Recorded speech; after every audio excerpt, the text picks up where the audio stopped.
generation away from extinction because people tend to forget and take for granted. How did we accumulate the wealth that this country has? It's because of freedom, not because of a government program. The reassurances that liberals will give you, keep your doctor plan, save money.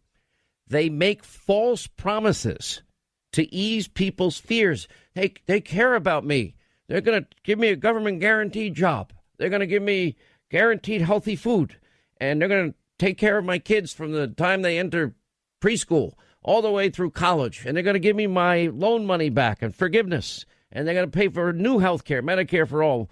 And we're going to take better care of the environment. And we're going to get rid of the lifeblood of our economy, oil and gas and the internal combustion engine, and maybe even cows and planes eventually. And we'll all be healthier. It's not doable. The math is not there. These are promises that can never, ever be fulfilled. The only thing you give up in the process is your liberty and your freedom. You're empowering people to take this money, redistribute it for their own power purposes. They will disappoint you every single solitary time it has failed, every time it has been tried. But the system that we live in, it's made the course corrections and adjustments, and the American people then return, I would say, conservative values, constitutional values, perhaps a better term. When we return to the ideal that is America, and that is, we're endowed by our creator, that thing, in other words, that Biden says, with certain inalienable rights, life, liberty, and the pursuit of happiness. These are God-given rights. They're not government-given rights. But as Barry Farber, my friend, would say, there's never been a country in the history of man that has accumulated more power and abused it less than this country. Never been. There's no perfect people or country. I add, there's never been a country in the history of man that has accumulated more power, that has used it for the advancement of human condition than this country. It's happened because of innovation. It's happened because our inventors invent, our manufacturers manufacture, our energy sector gives us the lifeblood to do all of these things. The innovation in science and in math and technology, artificial intelligence, computers. I mean, I go back. I start my radio career. I don't have a computer to get information. I have right now in front of me the ability to call up on my cell phone any bit of information I might want. Google. You can Google this, Google that. What an incredible invention. Now, the politics aside, with any of these big tech companies, we continue to advance in pretty much everything.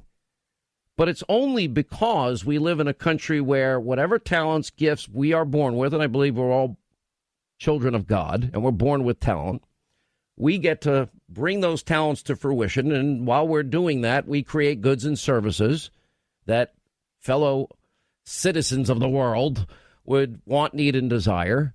We bring it to the marketplace, and we succeed. And then we use that money, and it becomes a thriving economy. Then we hire a builder, we build a house. We go out to the auto store, we get a car. And we go to a restaurant because we can afford it because we've made enough money producing our goods and services for others. And it just works out perfectly. It's also an honest system. It encourages greatness in people. It's a natural stress, not a horrible stress, to go out there and do your part. And it's like everything else in life, the harder you work, the better you're going to do. Why people feel this antipathy, hatred towards successful people, I don't know people that are successful that don't work hard every day. I don't know those people. Everybody that I know that has achieved any level of success gets up and they pound it every day. They grind it every single day. And they do it with passion, even if they like their job or don't like their job. But most people, when they get to work, want to do a good job. There's a natural stress that causes them to do a good job.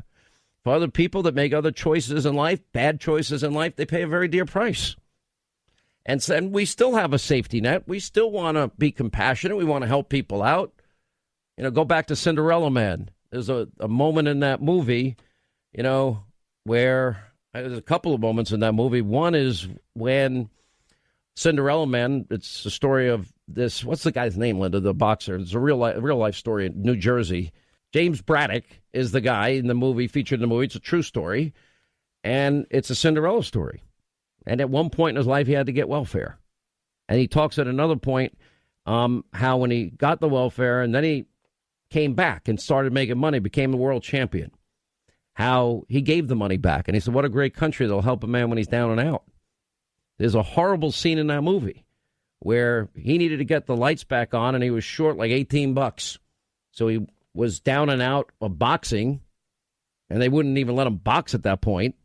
And he went, and all these bigwigs that used to make a lot of money off him, he's begging them with his hat in hand, and, I need $18 and whatever many cents to get my lights on so I can get my kids back.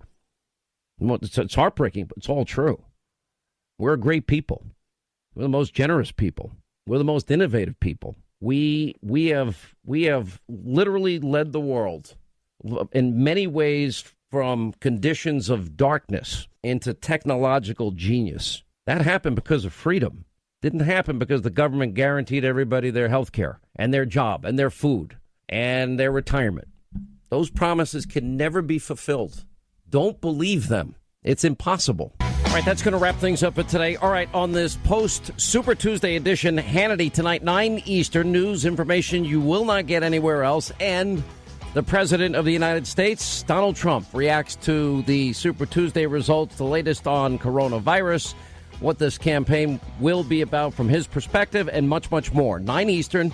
We hope you'll set your DVR. Hannity, Fox News. We'll see you then. Back here tomorrow. As always, thank you for being with us.